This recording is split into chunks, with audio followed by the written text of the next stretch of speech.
بسم الله الرحمن الرحیم. یک بار دیگر خواهران عزیز، پس از درس تفسیر به کتاب حدیث هم علل خصوص به صحیح بخاری هم برگردیم. چگونه که با هم عهد داشتیم یک تا از دعاهایی که در صحیح آمده است گرفته می رویم و خواهرانی که در درس هستند خیلی گفتیم خیلی کوشش کنید که این را از یاد کنید، برای آنکه در حفظ کردن هم ثواب هست و این چونین عمل کردن به این درس ها هست، یعنی هم میخونید و هم عمل میکنید. آخران درسمون درباره سید الاستغفار بود. آره، اللهم انت ربی لا اله الا انت خلقتنی، این رو گفته گذاشتیم.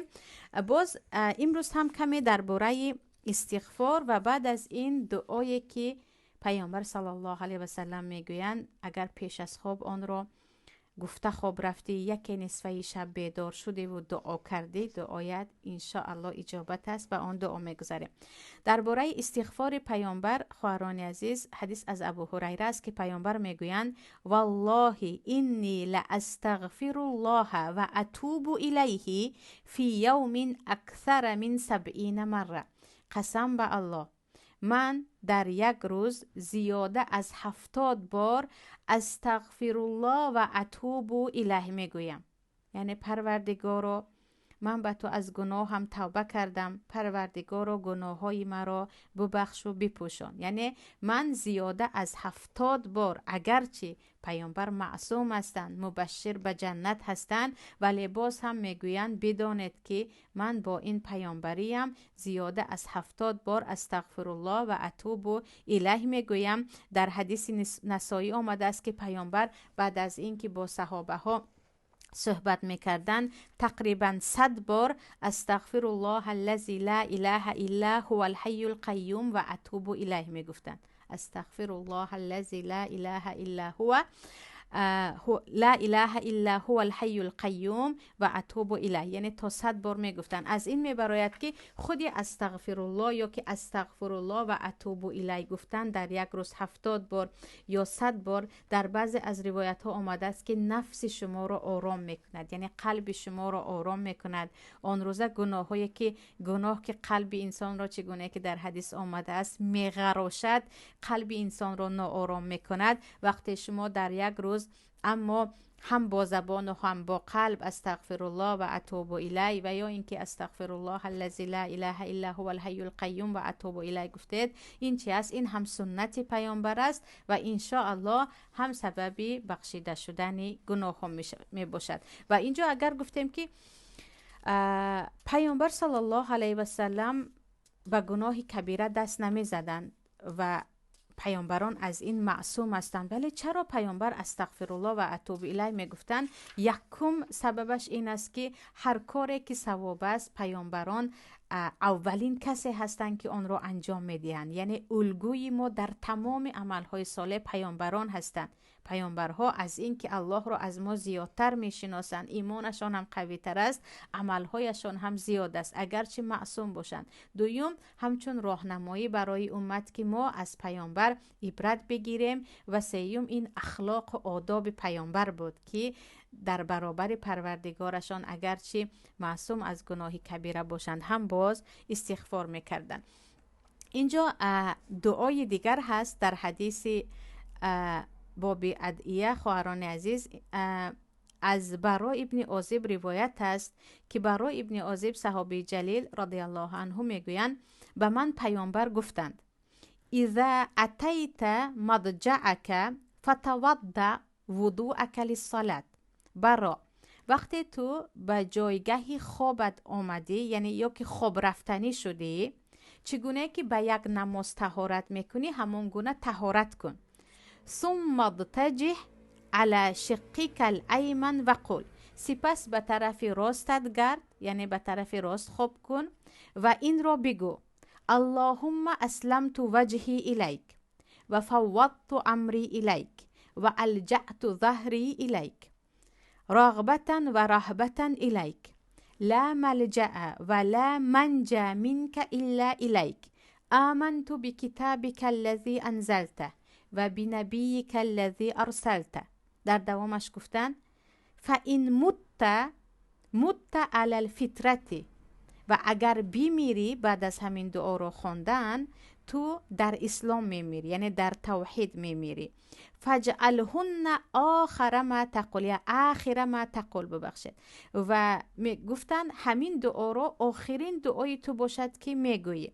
و در حدیث دیگر آمده است خواهران عزیز که پیامبر صلی الله، حدیث از معاذ است که پیامبر گفتن هر مسلمانی که وقتی که به طهارت خواب میکند و دعا را، یعنی همین دعا را میخواند، یک نصفه شب اگر بیدار شد، هر خیری که از دنیا و آخرت پرسید الله او را میدهد. یعنی از این بالاتر بشارت نیست که تو طهارت کنی، پیش از طهارتت ذکر یا دعا بخوانی و یک بیدار شدی، حتی برای تهجد نباشد هم یک نصفه شب بیدار شدی، دعا کنی و پیامبر گفته باشند که اون دعایت اگر خیر دنیا باشد هم و خیر آخرت باشد هم برای تو اجابت می شود. و این دعا خواهران عزیز معنایش این است. پیامبر میگویند بگو اللهم اسلمت وجهی الیک، پروردگارا من کاملا به تو تسلیم هستم، من نفسم را به تو تسلیم کردم، هرچی تو گفتی و هرچی تو خواستی من به آن تسلیم هستم. و فوضت امری الیک، من تمامی کارهایم را به دستی تو سپاریدم، پروردگارا تو آن کارهای مرا به سامان رسان. و الجأت ظهری الیک، و پروردگارا من به تو تکیه کردم، من به تو تکیه کردم که تو یاور و کمک رسانی من باشی. رغبتن و رهبتن الیک، از روی رغبت یا گفتیم با امیدی که تو به من ثواب نویسی و از با ترسی که تو مرا عذاب ندی، یعنی با این که من تمامی کارهایم رو به دست تو می سپارم، به تو تکیه می کنم، به تو توکل می کنم، من با این عملهایم امید دارم که گناههای مرا ببخشی و باز ترس هم دارم از عذاب تو. لا ملجأ ولا منجا منک الا الیک، پروردگارا بجز تو کسی نیست که من به او روم، یعنی به او تکیه کنم، یا کسی نیست که مرا نجات دهد مگر تو، یعنی هیچ نفر نیست که او مثل تو مرا نجات دهد و او مثل تو برای من پناه دهد. آمنت بکتابک الذی انزلت، و من ایمان دارم به کتابی که تو به ما نازل کردی، و بنبیک الذی ارسلت، و به پیامبری که تو به ما فرستاده ای.